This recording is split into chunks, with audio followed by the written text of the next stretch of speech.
Welcome to Nobel Conversations. In this episode, Josh Angrist and Guido Imbens sit down with Isaiah Andrews to discuss the key ingredients in their Nobel-winning collaboration. Josh and Guido, first, congratulations on the Nobel Prize. Thank you. So the work you did together, particularly the work on the local average treatment effect or LATE framework, was cited as one of the big reasons you won the prize. At the same time, you only overlapped at Harvard for a year, if I'm remembering correctly.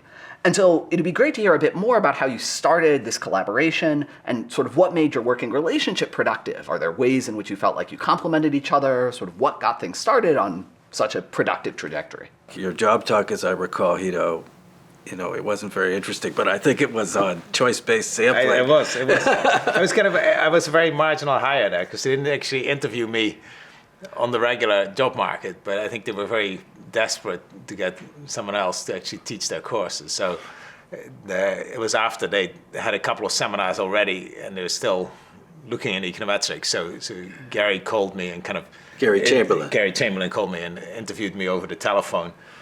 We said, okay, well, why don't you come out and give a talk? I remember the talk a little bit. I remember the dinner that you and Gary and I had. I remember not being very excited about your job market paper, but I saw that Gary was, and luckily Gary's view prevailed. Yes. And Harvard made you an offer, and I think we started talking to each other pretty soon after you arrived in the fall of 1990, right? Yeah, as I said, so I came there. I didn't have a very clear agenda. I was a little intimidated getting there, but Gary kind of said, "No, you should talk to Josh. You should go to the labor seminar, kind of see what these people do, because they're doing very interesting things there." I listened to Gary, like we as we did in those days and ever since. I think it helped that we were neighbors. So we both lived in Harvard's junior faculty housing, partly because housing costs were very high in Cambridge relative to our salary, which was very low. Well, I think it also kind of made a difference. Neither of us came from Cambridge, so there were a lot of the MIT people who kind of already had their whole networks, of collaborators. Well, I think we had figured out a kind of a mode of working together also. We had kind of a regular date, so we were neighbors, and we often did our laundry together. We didn't have laundry machines in our apartments. Yeah. But we used to do our laundry, and we were talking, and you had a way of very systematically, addressing questions that would come up in our discussions. And the one thing that I was very impressed by our early interaction is you would follow up. You would write some things down. Looking back at those days, sort of clearly I just had a lot more time to actually think. I mean, I look at my junior colleagues now. You don't have time to think now. No, but that it's sort of, for me, that's kind of one thing. But I feel now a lot of my junior colleagues don't actually have a lot of time to think. People are just doing so many projects, and it's actually so hard, and there's so much pressure on people to publish. I remember spending a lot of time sitting in my office and thinking, well, what shall I do now? But it would give me a lot of time to actually think about these problems and trying to figure them out. And I could actually go to seminars and then the next day kind of have coffee or lunch with Josh or Gary and actually talk about those things. So you guys weren't actually at Harvard together all that long, so you started working together pretty quickly. Were you both sort of in the mindset that you were looking for co-authors or looking for particular types of co-authors at the time, or was it more sort of fortuitous than that? I think we were lucky. I don't remember I was looking. No, I think it was more fortuitous. I said I came in, I'd done my job market paper and another paper for my thesis, and I was just very happy to come to Harvard. And suddenly there were all these seminars to go to, and kind of lots of interesting people to talk to. But it wasn't a very conscious thing on my part. Looking back, I think there was a kind of a moment for me where I was discussing instrumental variables, potential outcomes, treatment effects with Guido, and we had a pretty good discussion, but then you sent me some notes. And, the notes were very methodical, kind of write-up of our discussion and what you thought, we had been kind of concluding in a fairly formal way. And I thought, well, that's great. Talk is cheap, right? But when somebody really writes out the story. For me, it really helps kind of writing things down. Yeah. And I do remember kind of working with Josh and kind of sitting in my office and writing things out. And you guys have all had the discussions with Gary where afterwards we need to then sit down and actually write things up to figure out exactly what was going on. Yes. I think the other thing we had, Guido, is we had some very concrete questions that came from applications. Yeah. A lot of econometrics, in my view, that we kind of were schooled in was about models. Here's a model, and what can you say about this model? And, I think we were thinking about, here's a particular scenario. Draft eligibility is an instrument for whether you serve in the Army. What do we learn from that? That's right. And that's sort of where your influence on sort of the way I do research now is sort of still very clear. I guess zooming out a little bit, just thinking about when you guys sort of started working on this, when you started working together, like any thoughts for folks who are just interested in like finding productive co-authors, being productive? I mean, Guido already mentioned the importance of having time, right? Which it is very easy not to have a lot of time to think. But you definitely have to make time. That's a great question, though, Isaiah. I think, and I tell my students, that you should pick your co-authors maybe more carefully than you pick your spouse. You want to find co-authors who, you have some complementarity. That's what makes a strong relationship. You don't want to work with somebody who sees the world exactly like you, and and as much as Guido and I agree about things, we often disagree about things to this day, and it's fruitful to have those discussions. And we had complementary skills. I was very empirical. I'm not really an abstract thinker. Guido was great at figuring out what the principles were. Yeah, that's right, and I totally agree. Kind of with the first part. That these are incredibly important relationships, and you see a lot of people working together and it not necessarily working very well. Very well, yeah. And then it's very hard often to get out of these right relationships. A good partnering is a beautiful thing, like a marriage. It produces wonderful children. Exactly. The fruits of the scholarship are potentially wonderful, and they exceed the capacity of the partners to do it on their own. But a bad co-authorship can be very destructive and time-consuming and painful, just like a bad marriage. Arguments may start about who did what when, and intellectual kind of property-type issues, especially when it goes a little sour and somebody thinks the other party is not pulling their weight. So, there's more co-authorship now in economics. I think that's been documented, much more. Yes. There's more teams and there's larger teams. And I think that's great. I love working on teams. We do work on schools with big teams. I work often with kind of PI teammates like Parag Pathak and David Otter, and then a team of graduate students. But I see that the students are not always, in some ways they're a little too promiscuous, in my view, in their partnering. They don't sort of think it through. It's kind of difficult to think it through. As, I think sort of for me, working with people always has involved kind of spending a lot of one-on-one time with people. Kind of you need to figure out how they think and how they sort of what kind of problems they're interested in, how they think about these problems, how they like to write, kind of to make that. And it takes some maturity on everybody's part. Yes. Yes. In what sense? Just in the sense of knowing what's going to work for them, knowing when things are versus aren't working? Maturity in the sense of having some judgment, to be able to face it honestly. Yeah. If it's not going well, sometimes you have to have some difficult discussions. Is it worth continuing? I was hoping you would do this and you didn't. Maybe it turns out there's some, feeling in the other direction the same way. Josh is very good in the being honest part there. So from the beginning, For better or worse. I would write this stuff, and then I remember the first version of the paper with Ruben. So Josh was in Israel at the time, and so Don was Don and I were in Cambridge, and so I would talk to Don regularly. But Don wasn't really doing much writing in those days, so I would write things, and then I would fax them to Josh, and they would come back.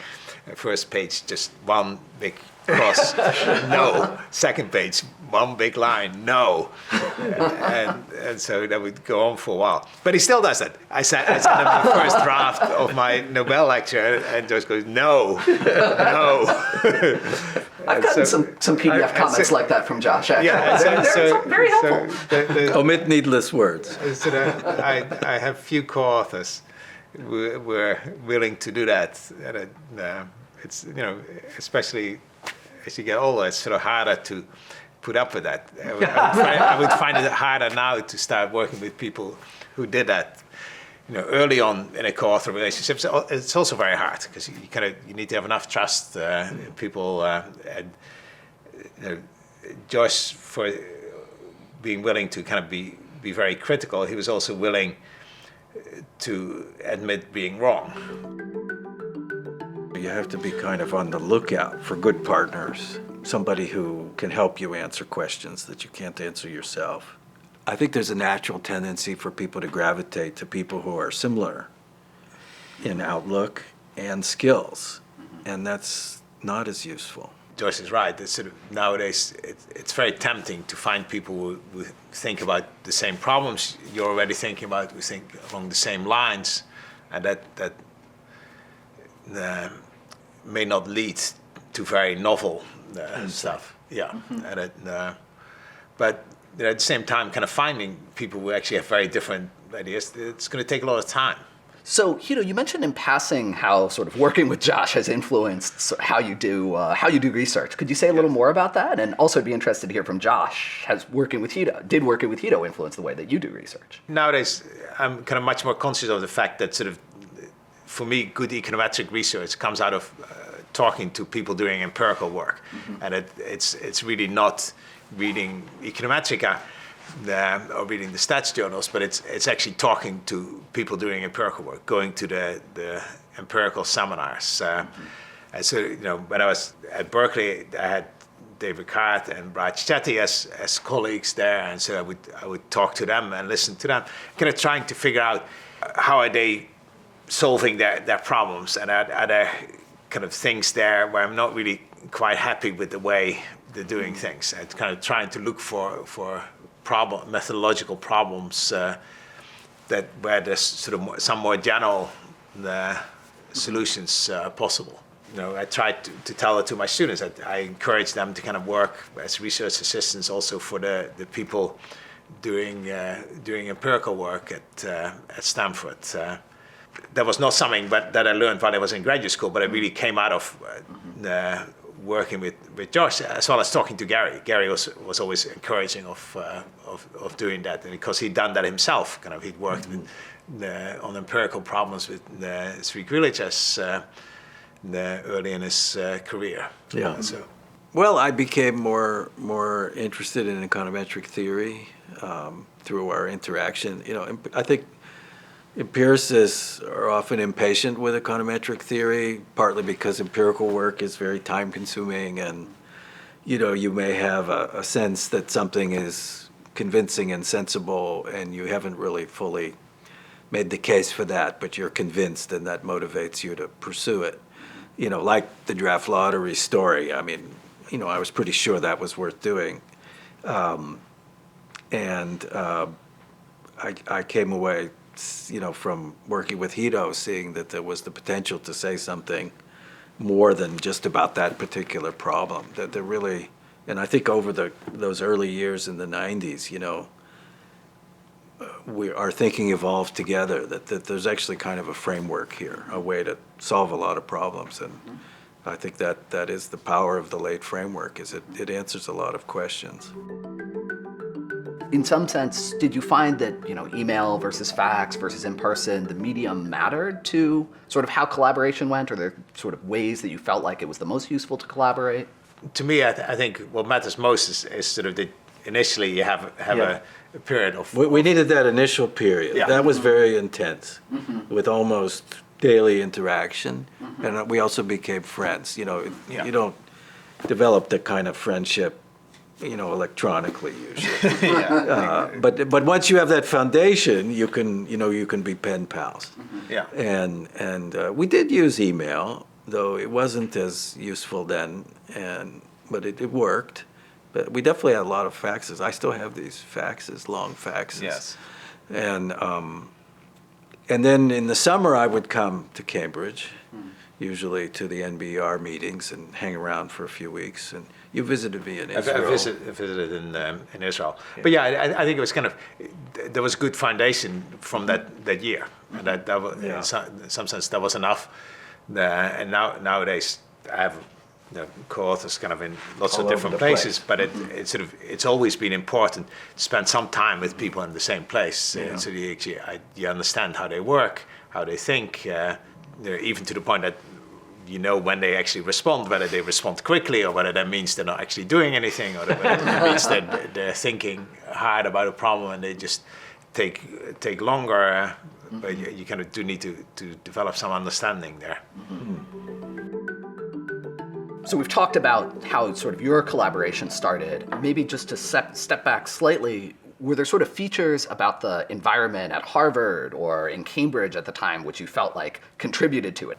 So coming from Brown, I felt it was a very intimidating place because it clearly was a very, very impressive set of people. But there were Sri Gurlichas was there, Dale Jorgensen, Gary, MIT. Jerry Hausman, Whitney Newey.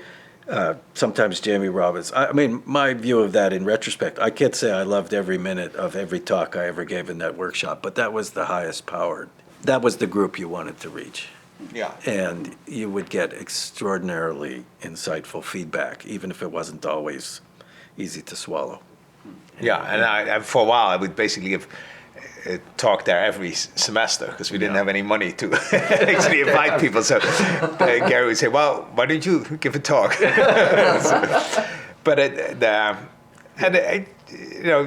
was the arena for young people with our interests. Yeah, it was really very impressive, but it was also quite tough because it was intimidating. The people there had very strong views on what they thought was the way you should do econometrics, the direction things should go. And I think it was now I would think things were getting a little stale. That in fact we were bringing in a lot of the new ideas. And that wasn't necessarily immediately appreciated. That's okay. We were pushed. Yes, and they pushed there's us a lot of great discussions in that workshop about this sort of, what should we make of late? But there were other questions that were just as interesting, like the role of the propensity score. That was a big deal in the 90s, and econometrics was sort of moving towards that, and there were a lot of great questions. Yeah, I learned a huge amount there from the time I spent. But I think the other thing that Guido and I both benefited from is we both, not at the same time, but early in our careers, taught econometrics with Gary Chamberlain. And that was like an apprenticeship for us, I think. Yeah. I taught a mixed graduate undergrad, 1126. I don't know if they still have that number. They do? A very interesting course that it had both graduate and undergraduate enrollment. And it was relatively applied for an econometrics class. And I learned a lot by teaching that with Gary. But there, in that sense, Harvard was a great place. They were very flexible. The other thing I remember about Harvard is, I had very good students. I taught a lot of wonderful students who went on to have wonderful careers. Also, Harvard kind of as an institution, you probably are aware of this, Isaiah, as a junior faculty member. They didn't ask much of us other than teaching our classes. We didn't have administrative concerns to speak of. I think I went to 2 faculty meetings in my 2 years at Harvard. And so we're kind of left, You're giving a lot of freedom and do our own flexibility. thing. Yeah. Yeah, and so I went to the chair and said, can I teach this course with Ruben? And I think it was Friedman at the time, and he was like, fine. And it wasn't really any concern about what it was about. And again, that was a very intimidating experience, but it was a great experience. If you'd like to watch more Nobel conversations, click here. Or if you'd like to learn more about econometrics, check out Josh's Mastering Econometrics series. If you'd like to learn more about Guido, Josh, and Isaiah, check out the links in the description.